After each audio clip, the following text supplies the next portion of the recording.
हिवाळी अधिवेशन सुरू आहे। या हिवाळी अधिवेशनामध्ये जो पोलीस बंदोबस्त मोठ्या प्रमाणात केलेला आहे, त्याच पोलिसांचे जे घरातले लोक असतात त्या पोलीस बॉईजच्या माध्यमातून ते काही मागण्या घेऊन जे आहे ते इथं आलेले आहे। आपण बघू शकता मोठ्या प्रमाणात जे रिटायर झालेले पोलीस कर्मचारी आहेत ते सुद्धा आहे, त्यांच्या फॅमिली सुद्धा आहे। असेच नाही तर त्यांचे मुलं सुद्धा इथं येऊन ठिय्या आंदोलन देत आहे। काय तुमच्या मागण्या घेऊन आपण इथं आल्यात, काय सांगाल? आज या ठिकाणी पोलीस बॉईज असोसिएशन महाराष्ट्र राज्य, त्याचप्रमाणे सेवानिवृत्त पोलीस अधिकारी कर्मचारी संघटना यांच्या संयुक्त विद्यमानाने आम्ही महाराष्ट्र पोलिसांचे, SRPF जवानांचे, होमगार्ड जवानांचे, त्याचप्रमाणे इतर आपल्या महाराष्ट्र पोलिसांच्या ज्या काही मागण्या असतील त्या मागण्यासाठी आम्ही आज या ठिकाणी आंदोलनाला सुरुवात केलेली आहे। आज या ठिकाणी आमचा विधानभवनावरती मोर्चा आहे।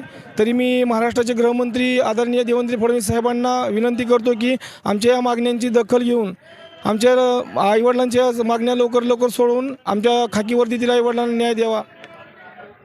नक्कीच आमच्या जे खाकी वर्दीचे आई वडील आहे यांना न्याय द्यावा, हे महाराष्ट्राचे जे मुख्यमंत्री आहे देवेंद्रजी फडणवीस यांच्याकडे मागणी करत आहे। मी अनिरुद्ध उगले, LX मराठीसाठी नागपूरवरून।